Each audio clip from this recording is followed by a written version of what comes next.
to get together. Doesn't matter the weather. So let's get to it now. Gotta figure out what to do. The Addicts, fantasy football.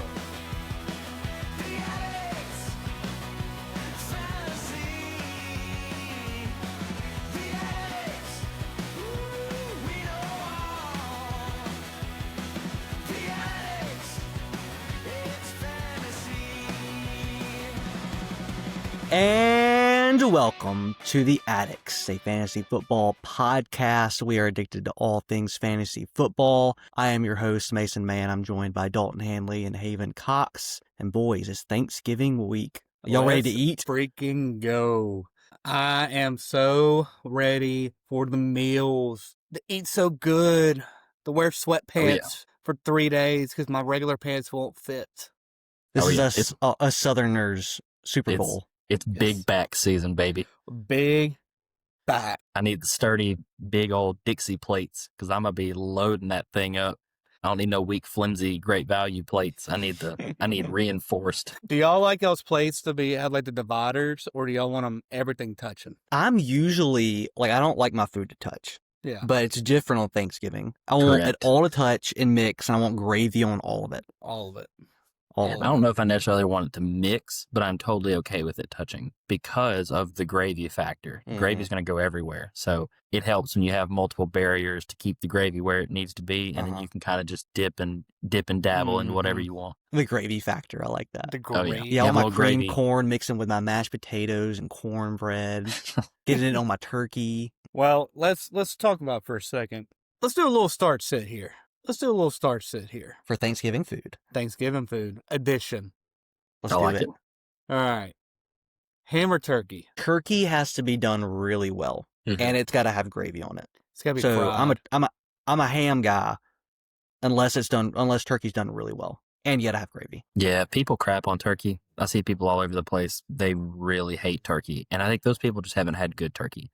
Because if you have a good fried turkey or a good smoked turkey where the person knows what they're doing and they've injected it with that like Creole butter and it's gotten all in between it, honestly, it can't be beaten. So a good turkey, and my family knows how to cook, a good turkey to me beats out ham every time.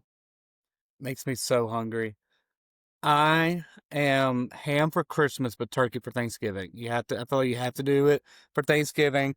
It needs to be fried. I want my fried turkey. All right, next one. I'm gonna switch it to dessert because I'm not the biggest dessert guy, but I know y'all are. I am, for sweet sure. potato pie or pecan pie. And my bad, I apologize. I meant to say pecan pie. I say, we in the South, I don't know what you're talking about, a pecan. Yeah, Pecan. I've been in Houston for too long, I guess. Over here saying pecan. I feel like pecan is Southerner. You Oh. hear that in Southern movies, pecan pie? Very much Southern. I feel like pecan pie is more southern. I feel like if you put this poll out on like Twitter, for example, I think most people would agree pecan pie is probably better than pumpkin pie. I just have a family that makes a really good pumpkin pie, and they layer in like cream cheese kind of with it, and it's awesome. Big old thing of Cool Whip on the top. I just kind of gravitate more towards that than pecan. I'm not a huge nut in dessert kind of person. Not a so huge nut guy. some people love pecan pie, and I don't mind pecan pie. It's just really, really sweet, and I like that pecan pie is good, but pumpkin pie seems to have like kind of some flavor and sweet. So I usually go pumpkin pie. I know I'm in the minority. I'm going to sit both. Ooh, And- what are you starting? And y'all know how big of a dessert guy I am. Yeah, that's crazy. What Those are you starting? those are probably the two only desserts that I really don't like. I'm gonna eat them. I'm not gonna not eat them. My family always has a banana pudding, and that's usually the go-to. Is I would prefer banana pudding over all the pies. One we do every Thanksgiving or Christmas that I thought was going to be disgusting, but I love it. Is egg custard pie. Y'all ever had egg custard pie? I've never Oh, yeah. heard of it. Very good. It's very good. I'm not even the biggest egg guy, but I'm not Egg sure exactly what's in it. But custard pie? egg is the base. It's like whipped. I'm about to look egg. this up.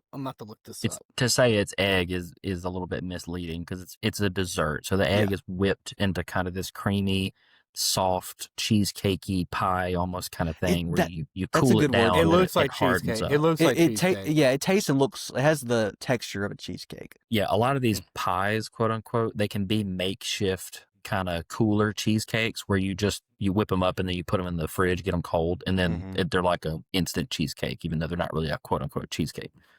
Apple pie is my favorite. Ice cream or no ice cream? Well, ice cream on everything. Yeah. See, I'm not really a pie guy. I like cobbler. I do like cobbler. Like Yeah. peach cobbler. Or, oh, man, like a blueberry cobbler.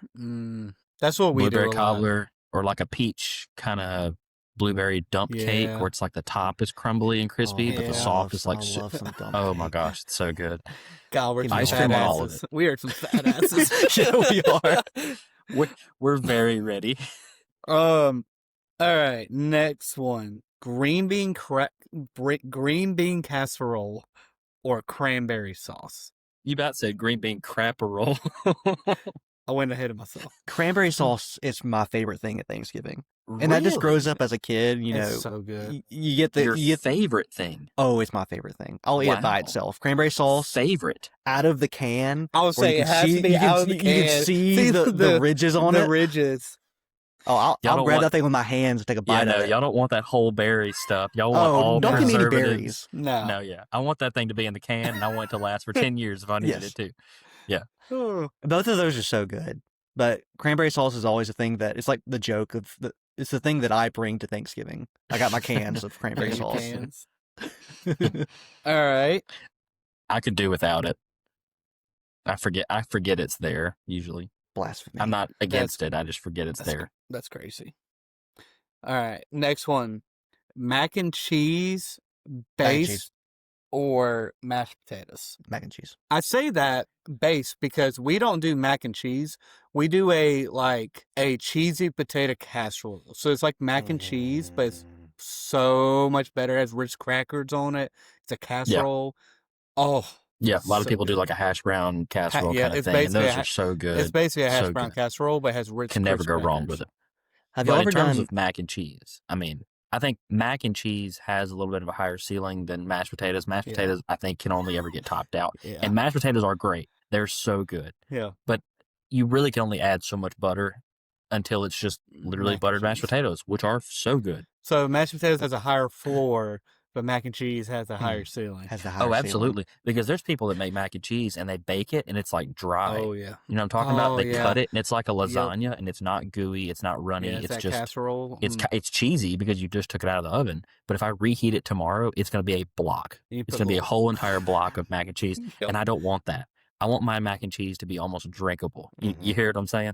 Oh, I kind of like mine like the block. I like the block. Have y'all ever done a sides giving? It's where you What's- only bring sides. So like No, when I no haven't. one wants to cook a turkey or a ham, everyone just brings a bunch of sides. It's my favorite because I can do without. Like I enjoy the ham and the turkey, but I can do without it. My favorite is the green bean casserole, the mac and cheese, the cornbread. All the sides is my favorite part of Thanksgiving. I Well, agree.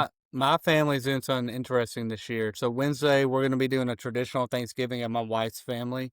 But Thursday, my grandma broke her foot and she can't make the turkey, and I'm too scared to do the turkey by myself. So instead, we are doing steaks, which I'm completely happy to do. Yep, I can love cook me that. some good steaks. And then my aunt and uncle are joining in. They're from Louisiana, and they do gumbo for Thanksgiving and Christmas. So they're bringing over gumbo. So we're doing steak and gumbo for Thanksgiving. I mean, honestly, 10 out of 10 meal. I want to do that every Thanksgiving now. Steaks and gumbo. Steaks and gumbo. Yep. Like, I expect to have the meat sweats by the end of the day. oh, dude, you got to find a hard floor. Like you're like this. You go to the deer stand at 3:30, and you're just like huffing and puffing, walking 100 yards. You got to find you're just on the ground blind because you don't want to climb a tree. Haven, over under, how many naps do you take on Thanksgiving Day? I really don't take naps because maybe one because I wake up at 5. We go to the woods. We're there till we kill something. We come back at 10. That's usually when I nap. Or we're skinning a buck. We don't kill does on Thanksgiving. It's only bucks because Uh-huh. it's a holiday. And then you nap from like 10 to 11:30. and then you start cooking at lunch, and then usually you go to the woods whenever you're done, about 2:30. You go to the woods, you come back, and time to eat leftovers. Got to eat leftovers, and then you go to bed at like 10 o'clock because you're so full. I'm usually a one nap guy. Early afternoon after lunch. It's the best time. Yeah, that second football game of the day. Yep. It's I'm usually a watching a snoozer. lot of that. Yeah. When it's like the Giants and the Commanders. Yeah. It's actually going to be the Cowboys and Eagle? No, they played this Eagle. past week. No. Chiefs. Chiefs. Yeah. Mm-hmm. So I might not sleep through that. That's one. a good one. That's a really good game. I got one more matchup, and this is hopefully we have some northern listeners that want to argue with us. Are y'all dressing people or stuffing? I always say dressing. Then you are correct. That's because that's what we eat is dressing. We are Yeah. dressing people. I've always gotten confused about which one is southern, which one's northern. Dressing is cornbread base. Stuffing is like white bread base. We Okay. are cornbread people here. That's why we all thick, and we We're all have. cornbread. Well, Dalton doesn't have a beard, but me and Mason have beards to hide our double chin. We gotta hide this. Yeah. Those double necks. Yeah. Yeah, we are dressing through and through. We even call y'all call it gravy. We call our gravy dressing. I've done that before too. Yeah. Called it dressing. We call You're it dressing all the food. Did we dress all the with we your dress all gravy. the food.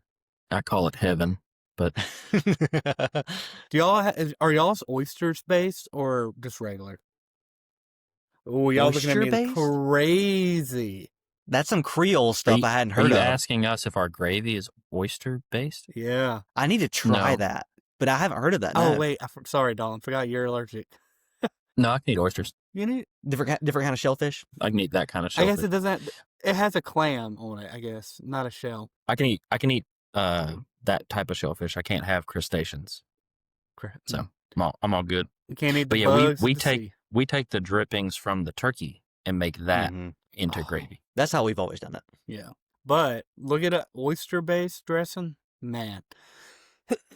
It's a game changer. I had it a couple years ago, and I've been trying. My family has done it ever since. It's so good. It really is. It's so good. Y'all got me hungry now. I need Thanksgiving here now. Should we have made a food podcast?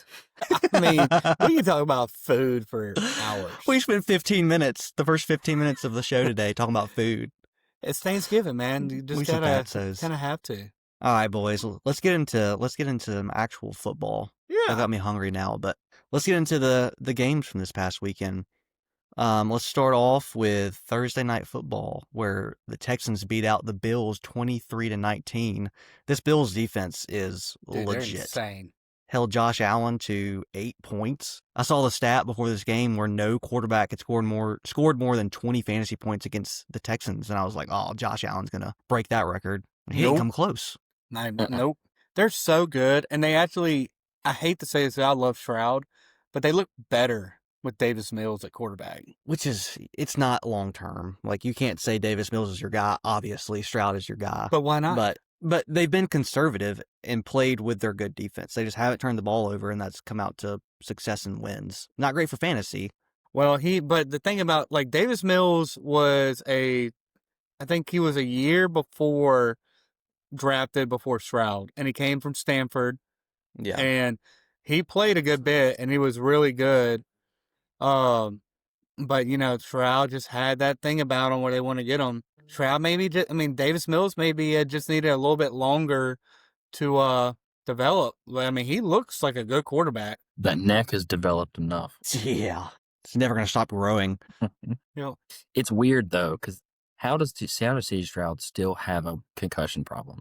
We're going on multiple weeks now. No, they're just Multiple using it's just an excuse. It's an Is excuse. it?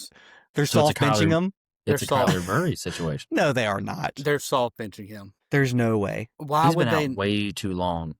for for a it to be a normal concussion. man? They're playing it safe. You cannot logically tell me that C.J. Stroud is being soft benched for Davis Mills. Why is he still not Start. playing? They're what, my 4-0 with Davis Mills at quarterback? It's 3-0. 3-0. Sorry, 3-0. I don't think anyone has ever missed this much time with a concussion that doesn't have a pre-existing history of concussion issues that would result in them missing this much time. Like if Tua or Chris Olave, guys who we know have known concussion problems, they might miss this much time with a bad concussion. Does Stroud have a history of concussions? Because I don't know think so. No, he doesn't. of any. So it's like, why has he missed 3 or 4 games? It's just it's a really long, strange amount of time to miss. If Stroud misses this next game with the concussion, then I'll agree with you, Haven. I think he might. I could believe the soft benching. If he misses this week with be the a whole month. concussion, it's a whole month. That's unheard of. Yeah. I think it's very possible that he does miss this week. Why would you not have him sit out another week and let Davis Mills start? Just keep rolling out Mills out there until you take a loss. The report that came out like 6 or 7 hours ago literally says that he's still in concussion protocol. It's weird, man. Higgins has been a beneficiary. That's not the right word. He's been benefiting. You've been around me. He's been the beneficiary. There we go. Of Davis Mills. I mean, he's had a couple good weeks. I think he's a dynasty name to know.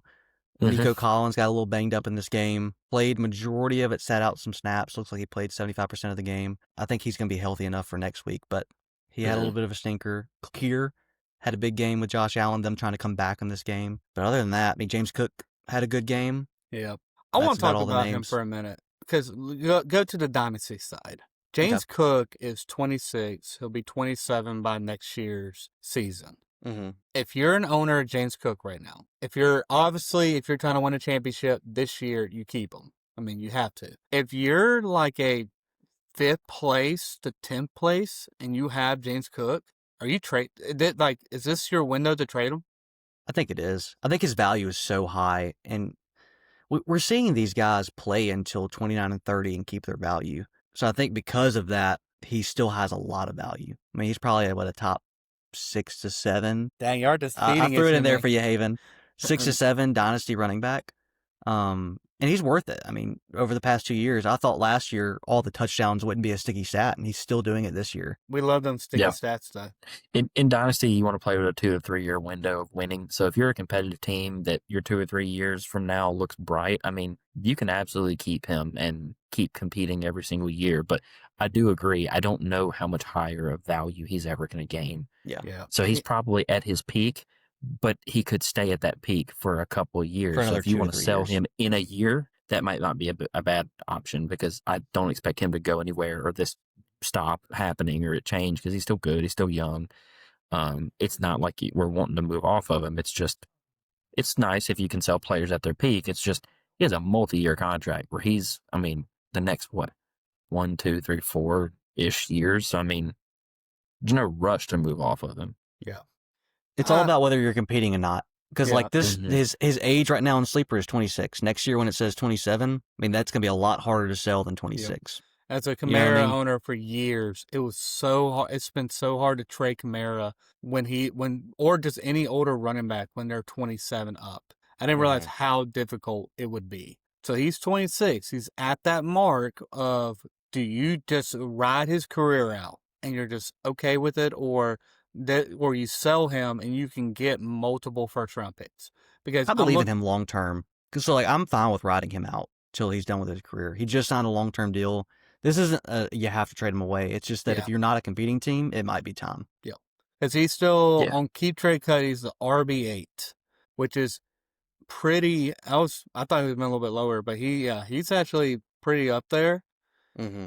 I mean, the people in front of him are Travion, Orion, Ashton, Devon, A-Chain, Jonathan Taylor, Bijan, and Jameer. I mean, the fact that he's that next tier, just right below. Yeah. If you were like an 8th, 7th place to 10th place team, probably not going to make the playoffs, you can get rid of him and get 2 first-round picks for sure, I feel like, and build off of that. Completely agree. All right, let's move on to the Ravens game. The Ravens won 23 to 10. I want to talk about it for Lamar, and then we can move on. All right, no Jets. No Jets. We can talk about Lamar. I have him in our main league, and he's starting to concern me. I watch their games because he is my quarterback. He doesn't look the same since that injury. No. He had the big 25-point game. Yeah, exactly. I mean, he got injured again after this game. The past 2 weeks have been brutal. He scored a combined 11 points in the past 2 games. He just doesn't look the same. Their defense has gotten a lot better. Derrick Henry, he's gotten better as the years going on. We've always say when it gets colder, Derrick Henry gets better. Yeti. Their defense is great. They can lean on that run game. If he doesn't hit these long passes and have this high touchdown rate like he had last year, I think his floor is pretty low, which is surprising because he's so good at running the ball. He just hasn't been running the ball as much since this injury. That's the problem. That's the problem right there. Have y'all watched the games? Have y'all seen him play? I tried recently. not watch games against the Jets, so I did not watch. He looks well. I'm just saying, have you seen him play? Yes. And your takeaways from it, because my takeaway is that he looks hesitant when running. He doesn't look as confident, and he's a very confident runner. When he makes a decision, he goes, and he is very confident in his speed, in his ability to get to the edge, his ability to go down in a timely manner without taking hits. I mean, he's very good at running. He seems very not confident, which is very unlike him. So he doesn't seem to trust his speed or his ability to get to the edge or outrun somebody. So I agree. It's almost like he's either banged up or he's nervous about getting re-injured.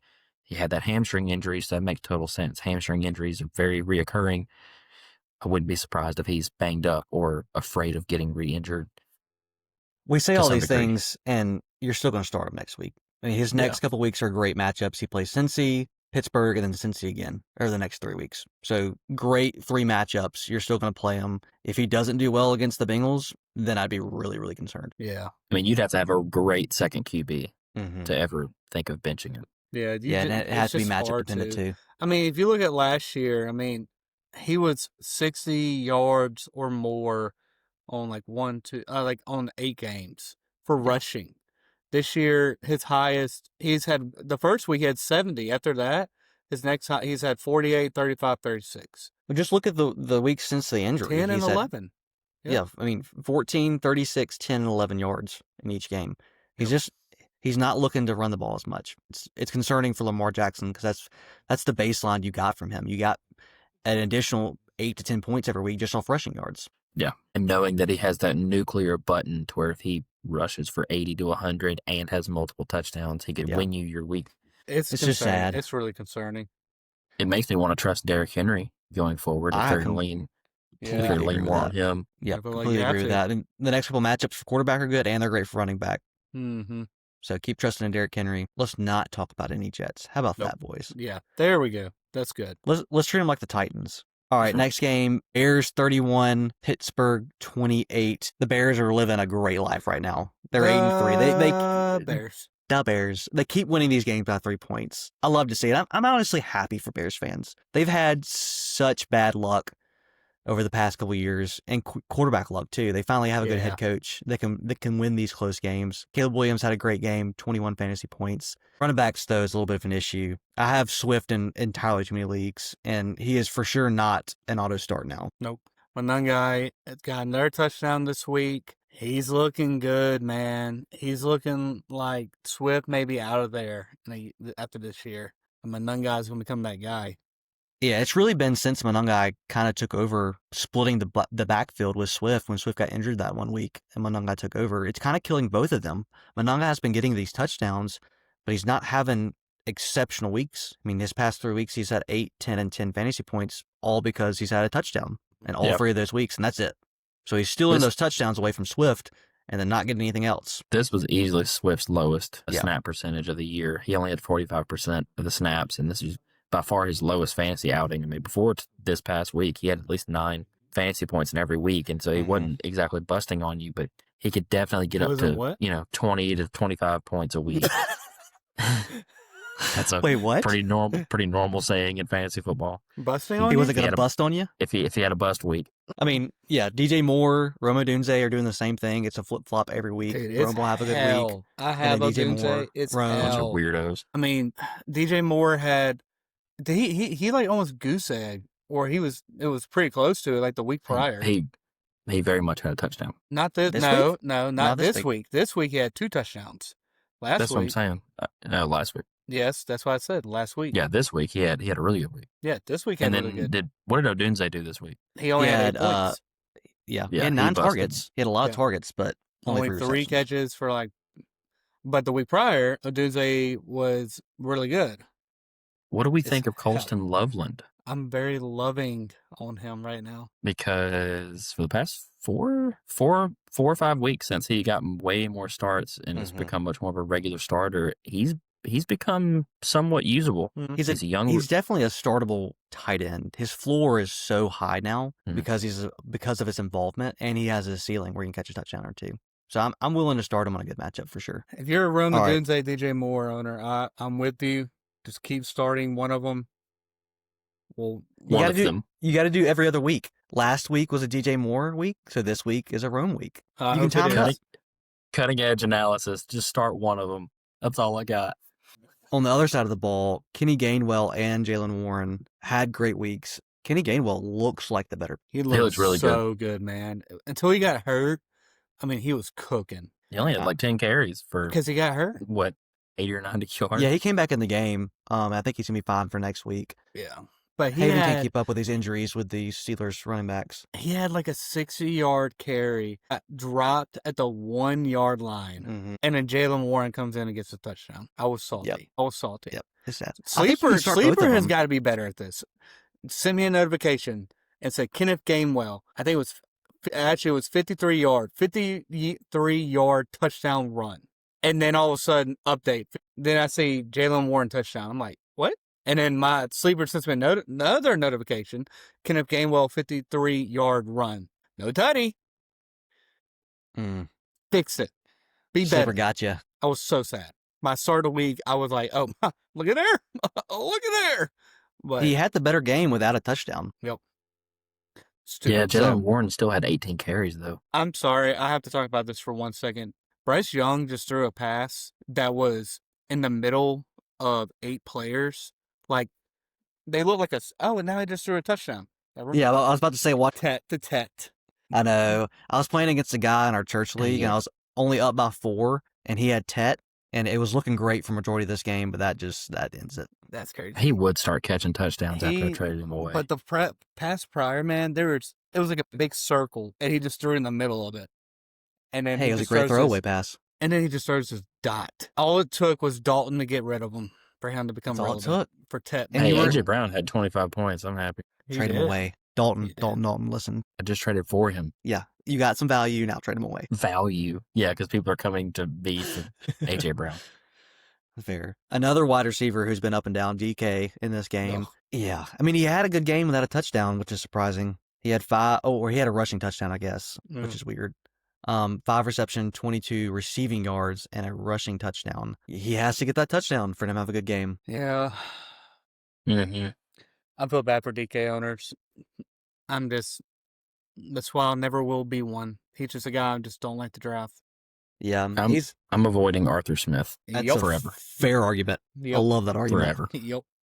If he is the coach of that team, I will not draft your starting wide receiver. I'm interested in the running backs because he does at least know what he's doing as far as run schemes and run blocking and how to use guys the best of their potential. But receivers, That's why I like Kenneth Gainwell, man. That's why I like Kenneth Gainwell. The main guy, the only guy. Because like last year with Bijan and Tyler Algier, that was so frustrating. So I can't wait to be frustrating with Jalen Warren and Kenneth Gainwell as the Kenneth Gainwell person because I love it. He does great. You would be a Kenneth Gainwell guy. Dude, he won me a week. Because why not, No, it was because that 1 week Haven randomly started him, got a huge game out of him, and forever he'll be a Kenneth Gainwell guy. Yep. Forever. Give me 30 points. Which that's everybody. If you start a guy who no one else is starting and he goes off, he'll be forever your guy. Has this year just been like crazy? Dalton, I guess you really can't talk about this because you win by 50 points every week. Mason, has this just been crazy at fantasy this year? Injury has been, I feel like, absurd.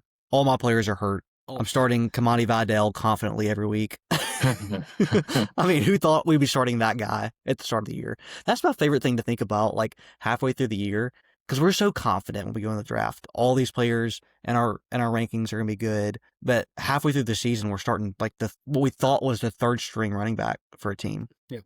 Confidently. It's these random 1-year wonders that you'll forget about, but then remember in 5 years. Yeah. I mean, hey, you remember Kamani Vidal?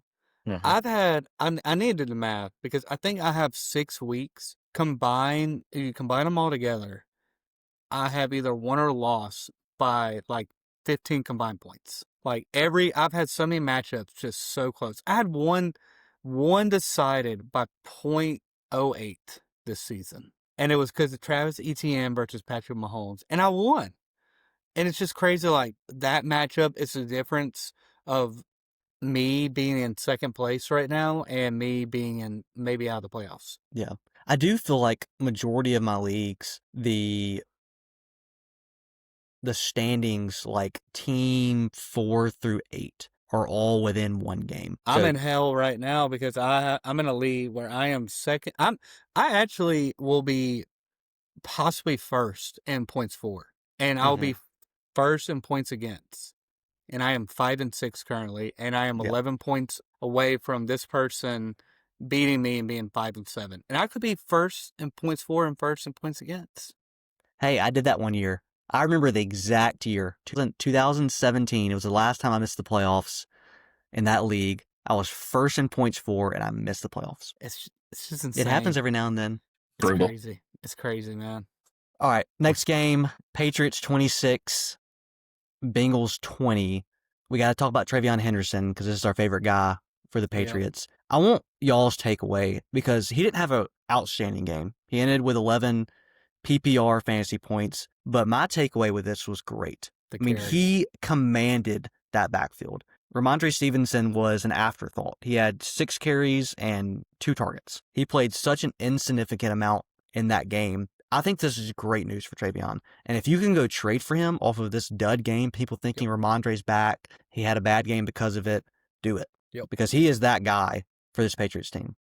I agree. You know, my favorite thing about this game was we sat here and we went, who would you rather start, Hunter Henry or I think we said Tyler Warren. And we were like, maybe probably Tyler Warren. We said like Hunter Henry or like Brock Bowers, Hunter Henry or Jake Ferguson. The answer was Hunter Henry over everybody. Yep, everyone. 24.5 points. Oh, so good. He was the easiest tight end start of the week. I mean, of the entire year. Yep. I mean, it was crazy. We all mutually agreed that he was a phenomenal start. He had Haven victory lapping that he No. first. I'm not victory lapping. We just you literally brought up your start of the week and Mason's start of the week with the first 2 names out of your mouth, and he said, "Look at this guy who I picked and this guy who he picked." Well, I can't wait to be talking about somebody's start of the week here in a few, but we'll get there. We're gonna skip that game. No, we're not. I'm gonna ignore that. So I'm gonna try to do this really quickly. Bengals versus, this is by Adam Levitin. This was his tweet. The Bengals versus dusty tight end situation is out of control. Week 12, Hunter Henry, 7 for 115, 1 touchdown. Darnell Washington, 4 for 67.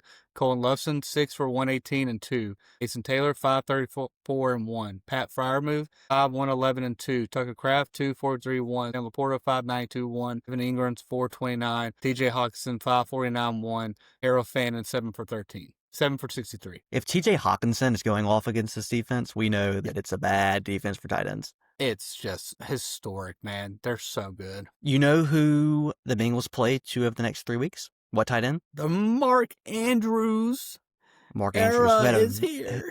Who had a very bad week this week. If you are struggling at tight end, I'd go out and get you some Mark Andrews, especially for this playoff push for the next 3 weeks. Yep. I was also going to mention, do you know what tight end plays the Bengals defense the championship week? I don't. Trey McBride. Oh man. Oh, Mason won't make it that far. He's going to make me so much money. Yes, I am. What you talking about? I'm going to ride that back of Jameson Williams. You gotta be goon first. You're going to do what now? What? I said back. Okay. Piggybacking all the way to the championship, baby. All right. I think we need to get to that game. We got to get it over with. Yeah, let's talk about it. Lions 34, Giants 27. Let's get it over with. My start of the week for wide receiver. I put it in the show notes, and I was so fast. I was the first one to put anybody into the starts of the week, and I put Jameson Williams. I was so confident with it, and he goose-egged. A big fat 0. That is why I traded him away, because at least Jordan Mason can get a point. Don't act like you're starting Jordan Mason. Yeah, you're not starting Jordan Mason. I don't Hush have your to. mouth. I don't have to. And I would have been starting Jameson Williams. Jameson Williams will never, ever be a starter for me ever in my life. because he You're does, done. because he has games like this where he gets you 0. It's tough to predict for sure. And we've talked about it a lot. Wide receivers have volatility. They're gonna boom, they're gonna bust. It's just Jameson Williams busts extra hard. Yeah, he busted all over you with 0 points. Yeah, 0 points. He's done it. I mean, A couple times. This is 0 points 2 times in the past 6 weeks. But the other 4 times he's gotten over 18 fantasy points. Yeah. So I don't want him to bust. it's dangerous. Yeah. You got to ride with it. I'm I mean, going to middle ride of- with it because I'm in a middle position of where I the have year, to. When you got bye weeks and injuries and you're starting, either him or some random bum that you picked up off the waiver wire, I mean, you could do a whole lot worse. And considering he could get you 20, he also could goose. So Yeah. you have to just be ready for that. That's why this guy isn't being drafted as a wide receiver 1 or 2. He's a wide receiver 3 flex Yeah. play. On the flip side, all the other players did it insane. Jameer Dude, Gibbs, dude, 55 points. God. Insane. Good Insane. God. He could have done Wandale, more. 30. Amon-Ra, 30. I mean, everyone else went off in this game. Jameis Winston, Jameis Winston. Yeah, we can't not talk about Jameis the Winston. catch. He is man. so much fun to a watch. 33-yard touchdown catch. And the throwback, Yes. the handoff to, I think it was, I don't remember what wide receiver it was, or Gunner, Tracy, Gunner. and then throwback to Jameis. Gunner Dude. Oshlovsky or something like that. Threw a freaking dot to Jameis. He did a little Almost- stop it. Almost took the sack. Did a little dig route, Yeah. and then Dude, it was- caught it, ran the linebacker over, and then went on and scored and did the LT Yeah. ball flip going into the end zone. The It was like, greatest, that can't be Jameis Winston. the greatest catch of all time for a quarterback. Oh, It was okay. awesome. Philly fans would disagree with you, but yes. Nah, I don't like Philly fans. And a regular Unless they season like game. and How about that? subscribe. Even then, I'm still not gonna like Philly fans. Yeah, Are I'm we, not a Cowboys guy. Like, Are eat we- a bag. Are we benching Monty, David Montgomery, Yes. Yes. for the rest of the season? Yeah. I think so. Kind of have to. Yes. You just cannot bring yourself to start him until you see that he's doing something. Yeah, I mean, the Lions came out and said they want to get him more involved, and then they didn't. And I think a lot of that was they were down a lot in this game. I mean, the Giants, they just love to get a 10-point lead and then lose the game. But the Lions were down a good portion of this game, and Gibbs is the pass-catching back, even though he should be the number 1. So maybe that played into it, but it's just not sticky. You can't play David Montgomery every week. All right, Green Bay, the next game, they won 23-6 over the Vikings, and 9 is dead. JJ Yeah, so McCarthy is dead to me. So They didn't have to work very hard. The Vikings did that to themselves. let me JJ let McCarthy me had 0.48 fantasy points. let me read you these 2 things real quick. There's backups that get more than that some weeks. Sorry, I had my sound on. So since the year 2000, JJ McCarthy is now ranked 851 out of 852 quarterbacks in EPA per dropback since 2000. There's only one quarterback who's done worse, and that was Jamarcus Russell. Jamarcus Russell. One. I see these stats all the time when a quarterback busts, and it's always like they're just a little bit better than Jamarcus Russell. Yep. Jamarcus Russell. He's the So baseline. bad. You can't do much worse. You Yeah. really can't. So- I mean, you'd have to go out there and snap the ball and fall down every play. Oh, wait. Actually, wait for this one then. A quarterback would have a 39.6 QB rating if he went over 20 by spiking 20 footballs into the turf. AJ McCarthy had a 34.2 quarterback rating. That's bad. So they're saying in terms of game flow, what's better for them in the game as a team would have been better him just going out there and spiking the ball every Yep. play rather than what he did out there. Yes. They got to move on. That's that 9 After this mentality, season. man. Got more how they move. interceptions. I don't know how they move on. It would make more sense that they go out and they bring somebody in, have kind of a little bit of a quarterback competition. Daniel Jones obviously ain't going to go anywhere, but he could have gone here. Mm-hmm. He could have gone here, and they could have had him. They also could have kept Sam Darnold, but they didn't, which is just asinine that they didn't do that. So they're going to have to go out and get somebody like that to come in, and I don't know who that's going to be. If there's any good free agent quarterbacks on the market, I don't know if there are going to be a lot. Yeah. And it's affecting everybody in this offense. I mean, we got to reset our expectations for Justin Jefferson. Yeah. He had 8 points in this game. His ceiling is no longer there, and his floor is pretty low for Justin Jefferson, a guy you drafted in the first round. I mean, we haven't talked about this. Jordan Addison goosed. He played. Yeah. He played 98% of the snaps and So had one target. So last week I mentioned, Jordan Addison had 0 points until the last drive. He ended up with 10, so Jaden didn't have to shotgun. Jaden had a shotgun this week with Jordan Addison. I bet he did. Started him again. Oh, I guess the one bright spot for all you Jameson Williams people, because he also goosed with Jordan Addison. The one good thing about Jameson Williams is he did have 2 really big plays that ended up getting called back due to penalties. So at least he was active in the game. They were getting him touches, and he should have had points, and they got ruled ineligible points suddenly. I don't know if Addison did anything. no. I don't remember him touching the ball. He obviously didn't catch the ball because he was over 3. So, He had one target. Jordan it's Addison. bad. One target. For 1. One target, no reception. That was really bad. That's bad. It's just bad. That's bad. I mean, other than that, Emmanuel Wilson had a really good game. He plugged did. and played for Josh Jacobs. Is Josh Jacobs a system running back? He is a system running back. Screw you, If he Jared. misses You have a again, I system mean, you running definitely back. have confidence to roll him back out there. Absolutely. Oh, 100%. 2 tutties? Which they play Thursday. They play the morning game against the Lions. I remember Josh Jacobs saying, if I don't play this game, I will play Thursday. Mm-hmm. But keep eyes on that and monitor it because it is still a short week. Yeah. Them playing the first game on Thursday. So if Jacobs does not miss, or if Jacobs doesn't play and does miss, definitely play Emmanuel Wilson with all the confidence. Next game, the Chiefs got a win, a big win, 23-20 over the Colts. The Chiefs finally won a one-score game.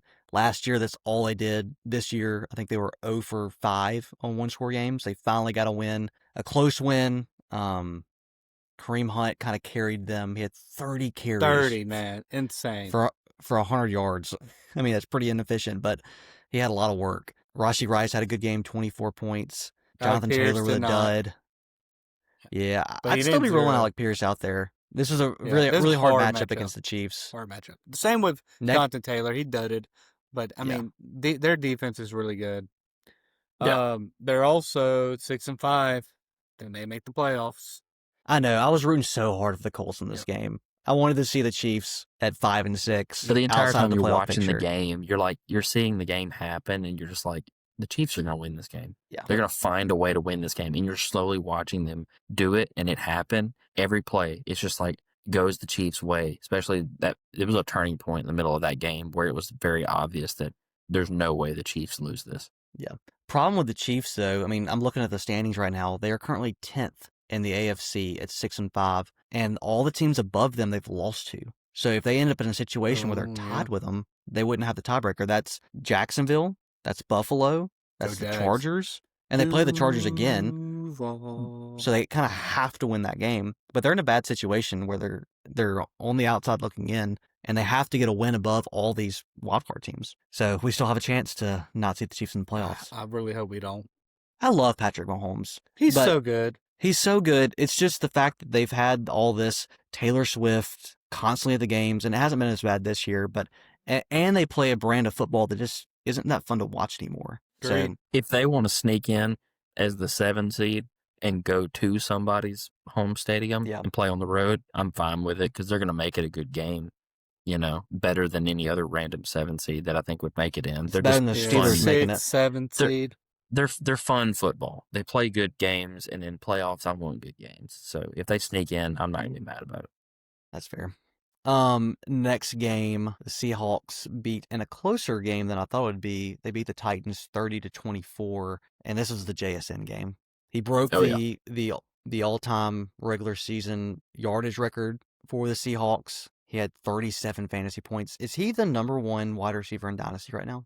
'Cause Probably. I think he is. Over Jamar Chase, over Justin Jefferson, Over over, Puka. over Puka. Yep. He's so much younger and it's just him as and good. Puka. Biggest regret I ever made was 2 years ago. Trading That's such a bad JSN trade, Haven. for a first-round draft pick that I drafted Jonathan Brooks for. That hurts so bad. To say that in the mic a little bit louder, he traded JSN away for Jonathan Brooks, who has played 1 or 2 games of football before re-tearing his ACL again. Yeah. The one he had repaired, he tore it again. Is he still in your team, Haven? This is in your IR. He's Yeah. forever going to live in your IR. I have to keep him. He can't drop it. No. He can't drop Because- me. That would be admitting defeat. Because, like, all right, in my world, JSN he had a bad rookie year. It was okay. It wasn't bad. It was okay. It was under expectations for under sure. expectations. I had Puka, I had Jordan Addison, and I was getting Marvin Harrison. And I was like, well, Yeah. I don't need a fourth receiver. 'Cause at that time, I liked Jordan Addison over JSN. Stupid me. But my running back core was Zach Charbonnet and Devon Achane. So I needed a second running back. And so in my mind, I went, okay, Jonathan Brooks is the only guy I could get, or I'm starting Zach Charbonnet all year. So let me trade JSN, whose value is still there, but I was kind of worried about him, and get Jonathan Brooks. I look like a idiot right now. Because JSN is him. He is him. He is him. And Jonathan Brooks has played one snap. Who was even that running back class? Who came out of there? Is there any? It was so bad. Really bad class. That was the Blake Corum draft class? Yeah. Mhm. I just remember Jonathan Oh, Brooks was the Bryce top Young guy just because there weren't Yeah. any more guys. there was nobody. Well, we're going to try again this year. Got to keep trying. All right, next game, Jags 27, Cardinals 24. Jacoby Brissett, another top 10 quarterback on the week. You just keep playing him. I don't He's know one of these- why in my head I thought you were talking about Jacoby Myers. I was like, that's a receiver. You're correct. Jacoby Brissett. This is the one guy that I thought of. If you're the Lamar owner, do you start Jacoby Brissett? Hey, to make that argument, there's only one quarterback in the last 6 weeks that's finished in the top 10 every week. Can you guess who it is? Jacoby Brissett. Jacoby Brissett. It's so, I can't do it. I have Lamar. I'm not going to pick up Jacoby Brissett and play him. Shit. I'm not going to do it. I know. Man, over 18 points every single week. So good. The one week I pick him up and start him over Lamar, So he's going to end up good. with 2 points. Here was the running back class. It was Jonathan Brooks, Trey Benson, Jalen Bright, Blake Corum, Marshawn Lloyd, Braylon Allen, Audric Estime, and Bucky Irving. Bucky was the Bucky, saving grace w- of that class. He was a 4th round and pick in our rookie draft. Yeah, he fell a lot in the NFL draft too, but it was pretty much Bucky, and you could maybe say Trey Benson. That's it. Blake Corum hadn't been bad, but I mean, he's a backup. What a class, man. Yeah. Braylon Pretty Allen relevant class. was in that class, and I think he is a great dynasty target right now. Trey Benson will not be on that team, or not Trey Benson. Brees Hall. Brees Hall. Brees Hall. Brees Hall will not be on that team next year. And Braylon Allen has looked good in that offense when he's had opportunity. Random thought. Just coming off that knee injury. Back to the Jags game. The Cardinals wide receivers with Jacoby Brissett as quarterback have been balling out while Marv has been out. Greg Dortch. Can we talk about I played that? him. I played him this week, and he had a great game. All right, hit me with a Haven. It's not Marv.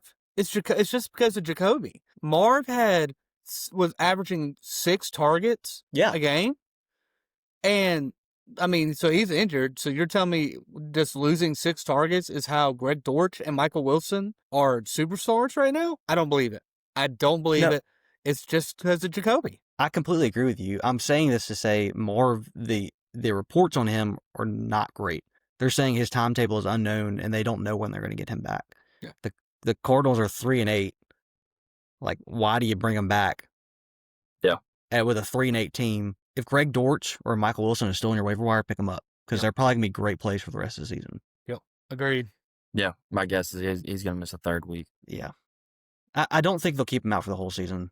That might have been like doomsday scenario. Marv still needs reps. He's not been an excellent wide receiver since But he came in the league. A 3-week missed period of time for an appendix isn't unheard of. So if he misses 3 weeks, that's reasonable. Plus, they're not rushing him back because there's no reason to. Completely agreed. All right, Haven, I'm going to give you the spotlight on Travis Etienne. Yeah.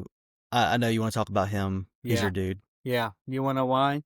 Because there's a million people out there that think this guy named Brayshaw Tootin, because they got carries in a game where they whooped their ass, is going to take over Travis Etienne. No. Nope. You saw this weekend. It's Travis Etienne all day, every day. Who got the tutty? Travis Etienne. He's so much better. For all you Tootin fans, go toot away somewhere else. It is the Travis Etienne show. We saw it in this game. ETN had all the carries at whole snap percentage. Yep. Newton had like 7 carries and 1 target. Yep. For 17 yards. Yeah. Loser. Which he's been getting more usage before this week. So I almost wonder if he was a little banged up and that's why he didn't get any usage. When they whoop on a team's butt. That's what happens. When they play this, like, that's all he does. He comes in, he gives ETN a breather because that's all he is. He's a breathing running back. Travis Etienne is a starter. If you have him, you should just start him against good matchups. It's that simple. Don't make it hard. Tootin should be on your bench. Tootin should be on waivers. No, I'm kidding. He needs to be on your bench in case Etienne's hurt. Toot. Go Toot away somewhere else. All right, next game. I really want to skip this one, but let's hit on Shadur. Browns won, and Shadur's first start. It's the first time that a quarterback for the Browns has won in their first start in their franchise's history. Crazy. It's wild. Which is wild. Insane. Browns won 24-10, and I think that's more that they were playing the Raiders, who might have the worst offense of all time. Yep. But hey, Shadur shout out my rookie that win of the week, man. Shadur Sanders. I hope you do it again. Don't be cocky this week. Just get in that playbook. Do it again. I don't have to shout out for Loco, but you did me well, my son. Hopefully this time they won't take him out once they get into the red zone and just go full running back. Wildcat formation. That tells you their confidence in him. They're like, we're not letting you anywhere near the red zone. We're not going to let you affect the points we score. Did y'all see Jerry Jeudy, how he tried to do that juke and the balls fumbled? He could have scored another drive, but Jeudy just decided to be an idiot. Yeah, it was dumb. Yep. Let's hit on Ashton Genty, too. Yeah, because if you're the Raiders, who are you? You have they have 1 first-round pick, 1 second, 1 third, 3/4. But, like, their offense is broken. Who, like, what do you do? Are you going for a quarterback? Or is Geno that bad? They moved on from Chip Kelly. They fired him. Yep. I think, honestly, they need to move on from Pete Carroll. They just need a year. I know. They need a reset. It's not working. They need a whole new coaching staff. And truly, I think the issues are offensive line and quarterback. Yep. They need I think Geno wasn't a bad quarterback last year. So why all of a sudden is he bad? O-line. Receivers. Well, he's never done good under pressure. And if they're going to have that terrible O-line, I mean, he's going to look just as bad as any other quarterback does under pressure. I mean, most quarterbacks, when they're getting hit, it's going to be a bad game overall. There's very few guys that can fight through that kind of pressure every single week. These guys get injured too, and it affects them. So, I mean, he's getting absolutely demolished every game, like 6 or more sacks. I mean, that's going to wear you down. I just said 6, sir. If I'm the GM, step 1 in the draft, only draft offensive linemen. Yep. Step 2, you sign George Pickens. Easy. I might run back Geno 1 more year. I would run Geno. No. I would do Geno. No. You know, Jameis Winston. Yep. Imagine that. George. That would be so much fun. I think I kind of agree with you. You need to fix the O-line before you get the quarterback. Because next year's quarterback class is really good. This year's is actually coming out to be really good as well. I'm actually liking some of these quarterbacks. I like Fernando. It's just not as deep as it was supposed to be. It was supposed to be like a lot of really good quarterbacks, and all of them have fallen on their face just about. So, I mean, this class just has been kind of a letdown. The hope is that next year, once these guys stay in school, and then they come back out with other guys that were projected to come out in that same year. Hopefully next year is a loaded QB class, which could very well happen. Loaded QB and loaded receiver next year. So what do you fix this year? You fix the O-line and you get either the receiver or the quarterback next year. And they just traded for Geno and signed him to a large extension. So you kind of can't get out of him. Run him back for another year with a better offensive line. Hopefully it'll be a little better. Yep. Let's get to a lot more fun of a game. The Cowboys, how about them boys? How about them boys? Beat the Eagles in a big old comeback, 24-21. I'm so happy for Peyton. We talked crap about Peyton last week, but we need to give him his flowers here. Peyton has endured so much suffering over the years being a State and Cowboys fan. Every game he goes to, they lose. His track record's insane. So for everybody who knows, Peyton loves to go to road games for Mississippi State. He's going to baseball, he's going to basketball, and he's going to football. This is his first NFL game. Honestly, he probably should go to more NFL games because his record, I think it's like 1-32 for Mississippi State in all other sports. We won the College World Series because Peyton stayed at home. I just want to say that out loud. Thank God. Thank gosh. Peyton sucks at Mississippi State sports going on the road and watching them. And that's okay, because now he doesn't go anywhere. He needs to go now just for NFL games. Just for NFL games. He's not a college guy, just an NFL guy. Yeah. That's okay. He was at the Cowboys game and it was looking pretty bad because the Cowboys got down 21-0. 0. And then came roaring back Yep. and made it 24-21 in a great game. Yep. Great game. He needs to lead the state of Mississippi more for NFL.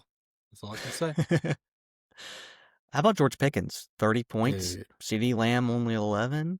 Dude. He's a top 4 or 5 receiver right now. Pickens is insane. If you have Pickens and I sent you a trade offer giving you CeeDee Lamb straight up for Pickens, would you do it? And redraft for Dynasty. Redraft. I'm taking Pickens. Taking Pickens? I have their stats. You want to hear them? Yep, let's hear them. Since Lamb's came back, Lamb has had 48 targets for 28 receptions. So he's had 20 drops, 410 receiving yards, 2 touchdowns for 67.2 fantasy points. Pickens, 44 targets, 35 receptions, 129 targets, 2 tutties, 82.4 fantasy points. Yeah. He's that dude. I think it's I'd tough. still rather have CD. I'd rather It's tough. I'd rather have Pickens. And I'm a CD owner. I'd rather have Pickens. I watch every Cowboys game. Pickens looks so good. All right, Haven, I want to see you make that trade. No, we can't. First off, trade deadline's passed. Our trade deadline has not passed. Has You've not said that passed. for multiple episodes in a row, and I don't know who you're talking to. Our trade deadline has not happened yet. Yes, it has. It has it. In redraft. What No. you want to put on it? It's What week, you want to put on It's it? week 13. It's this week. Aren't you the commissioner, Haven? Yeah. Dumbass. I want you to send a trade to Walker right now, giving him CD for Pickens. You wouldn't be able to trade if the trade deadline was passed. It's literally next week. The trade deadline is next week in our league. You must have had a trade deadline in some other league you're in, and so you think it's every league is the deadline. Probably so. All right, put your nuts on the table, Haven. I want to see you make that trade. Now I'm scared. Yeah, exactly. It's fun to say hypothetically. For those watching on YouTube, they're not actually about to be nuts on a table. Don't worry. You don't know that. Please stop watching and go to the podcast on Spotify. I'm texting Walker right now. All right, I want to see it before the show's over. All right, next game, Falcons won 24 over the Saints 10, and a just brutal game. For some reason in Mississippi, we had this game instead of the Cowboys-Eagles, which is sad. I had to watch the majority of this game until it was over and the Cowboys game was on. I blame all the Saints fans just because they live close to the team. That's such a dumb reason to pick a team. I live geographically close to this team, so I'll pick them. That's why I'm a Jags fan. Should you also be a Tennessee Titans fan? Because we're in Mississippi. We're not that far from Tennessee. So just go with every team in our local geographic area. Just pick a team you like. If you like the Saints, that's fine. But picking them because we live close to them is just silly. Olave Plus had they another suck. great game. 16 fantasy points. He's so safe. He's the quietest. He's wide receiver 8 on the year. Quiet. Already So had his safe. bye. He is He's what the quietest we top want 10 JJ wide to receiver. be. He is what we want Justin Mhm. Jefferson to be. He's one of those guys where it's like, do I trade? I don't even know if I can get that done. If I sent it 1-for-1, Justin Jefferson to the Chris Olave owner, No, you can. I don't think they would accept it. I think they would. I think you might. That's a name I think you value. might. Not everybody watches all the games like we do. So somebody might just see it, see the name, see the points, see that he's been out kind of okay, but still take it anyway, knowing that they have Olave who's been okay and solid. But I mean, you send the trade. You never know. I'm gonna send that and see what happens. Last game of the weekend, the Rams beat out the Bucs in a beatdown, 34-7. Matthew Stafford might be the leader for MVP race. He had 22 points. Devontae Adams, they love that pass to the goal line. I can't remember the last time I've seen so many touchdown catches for 1 yard at the goal line. It's crazy. It's incredibly automatic, and you would think they'd run the ball because they have a good O-line, and a good running back who's known for finding the end zone, and Kyron. They don't care. They get on the 1 yard line. It is every single time a pass to Devontae Adams, and it works. It works so incredibly well. He is their goal line back. I know I've said that before, but it's weirdly strange that their receiver is their goal line back. And he's leading the league in touchdowns. Yeah, it's incredible. Puka still had a good game, 16 points. The Bucs are just broken. I mean, Bucky's. Yeah. We've been waiting all year for Bucky to come back, and he's going to come back to this team who all of their offensive line is injured. I mean, Baker's now injured. We didn't even hit on that. Yeah. Who knows how long Baker's going to be out? We've been waiting And all they year don't- for Bucky They to don't come back. And sound super confident in Bucky coming back and being himself either. the Buccaneers started the season like 6-1, 6-2, and they're 6-5 now. Really hot start. And an NFC that is loaded, but they're in a division with the Panthers, the Falcons, and the Saints. And it looks like the Panthers are going to lose. So Yeah. they're still the top of the division. It's just NFC South again. It's just bad. So I would imagine Baker's going to be out for a couple weeks, which means Teddy Bridgewater is going to be their quarterback. And he targeted Egbuka. He can get the ball to Egbuka. I think they need a week of practice to make sure they're doing the right things and on the same page. Mm-hmm. I think Egbuka will be fine. I don't expect him to just go nuclear. I think he'll be fine. K. Doughton might be fine. We'll just see who Teddy comes in and targets heavily. Hopefully Bucky's back, but I'm not starting Bucky. I can't start Bucky first week back. They're talking about him being on a pitch count and reduced snaps, and I have to see it first. He's been out for too long. They're talking too much about the injury of how they're concerned. They're talking about pitch counts. I can't do it. I need to see it first. I wanted to bring up Egbuka, Emeka Egbegbu, as Gronk would say. He's the past 6 games, he's only had one game over 10 points. And now you got Teddy Bridgewater. I do not think, even after his insane start to the year, I don't think he's a start, especially if Teddy Bridgewater is a quarterback. You're saying you'd bench him?